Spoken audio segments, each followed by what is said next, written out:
एक पिता। यह कहानी शुरू होती है जब मैं गुस्से से मैं बड़बड़ाते हुए निकल आया था और बस स्टैंड की तरफ आगे बढ़ने लगा। मैं मन ही मन बड़बड़ा रहा था कि पता नहीं कितने पैसे छुपा के रखे हैं, लेकिन मेरे लिए एक बाइक नहीं ले सकते। अब मैं यहाँ से चला जाऊँगा और तब तक वापस नहीं आऊँगा जब तक मैं खुद के पैसों से बाइक नहीं खरीद लेता। इतना सोच ही रहा था तभी मेरे पैर में मुझे कुछ चुभने का एहसास हुआ। नीचे देखा तो समझ आया कि जल्दबाजी में पापा के जूते पहन आया हूँ। उन जूतों में कील उभरी हुई थी जो मेरे पैर में बार बार घाव किए जा रही थी। लेकिन उस समय गुस्सा अधिक था तो मैं बड़बड़ाते हुए आगे बढ़ गया। एकाएक मुझे याद आया कि मैं पापा का पर्स भी साथ ले आया हूँ।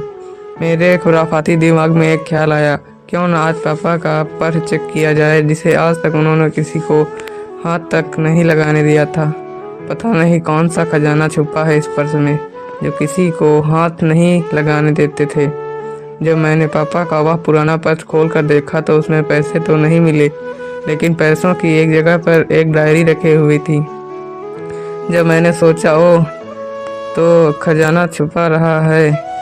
मैं समझ रहा था कि यहाँ पापा ने लिखा होगा कि किस किस से किसने पैसे लेने हैं और किसको कितने पैसे दिए हैं, लेकिन मैं गलत था। जब मैंने उस छोटी सी डायरी का पहला पेज खोल कर देखा तो वहाँ पर जो लिखा था वह थोड़ा सीरियस कर देने वाला था।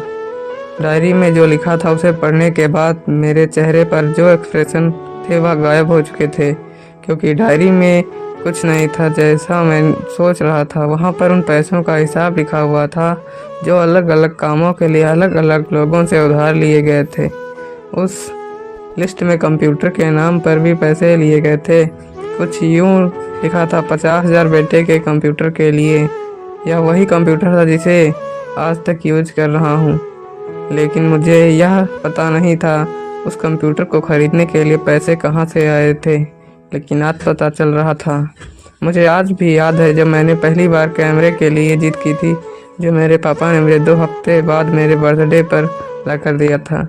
यह देखकर मैं बहुत खुश हुआ था और मुझे खुश देखकर मुझसे कई ज़्यादा अगर कोई खुश था तो वह थे पापा।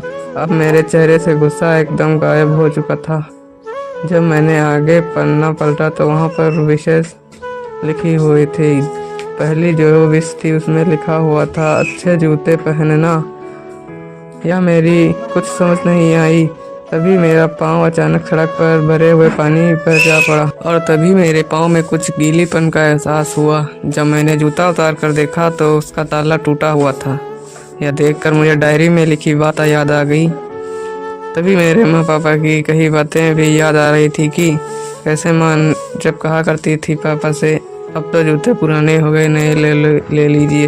पापा अक्सर कहकर टाल दिया करते थे, जूते अभी और चलेंगे, अभी कुछ दिन पहले ही तो लिए थे। मुझे आज समझ आ रहा था कि कितने दिन और चलेंगे। साथ ही यह भी समझ आ रहा था कि पापा पर्स क्यों छुपा रखते थे। तभी उस डायरी को पढ़ते हुए बस स्टैंड पर पड़ी बेंच पर आकर बैठ गया। अब उस डायरी का आखिरी पन्ना बचा हुआ था। उस पन्ने को जब मैंने पलट कर देखा तो वहाँ कल की डेट लिखी हुई थी।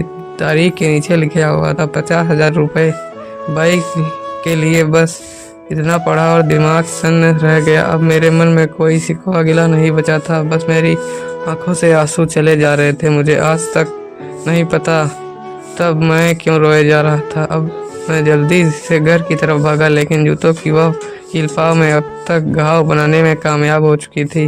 मैं जूतों को रास्ते में ही निकाल कर फेंक दिया और भागते हुए लड़खड़ाते हुए घर जा पहुंचा, लेकिन पापा घर पर नहीं थे। मैं समझ गया वहाँ कहाँ थे। मैं सीधा पास वाली बाइक एजेंसी की तरफ भागा।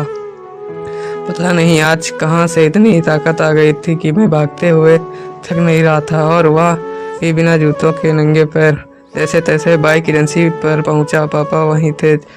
मैंने पापा को दौड़कर गले लगा लिया और मेरी आंखों से आंसू रुकने का नाम ही नहीं ले रहे थे।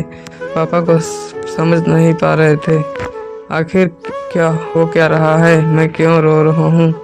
मैंने पापा से कहा मुझे मोटरसाइकिल नहीं चाहिए, आप अपने लिए जूते लीजिए। अब आज से मैं जो भी करूँगा अपनी मेहनत से बलबूते पर पढ़ कर करूँगा दोस्तों। बस इतनी सी थी ये कहानी। धन्यवाद।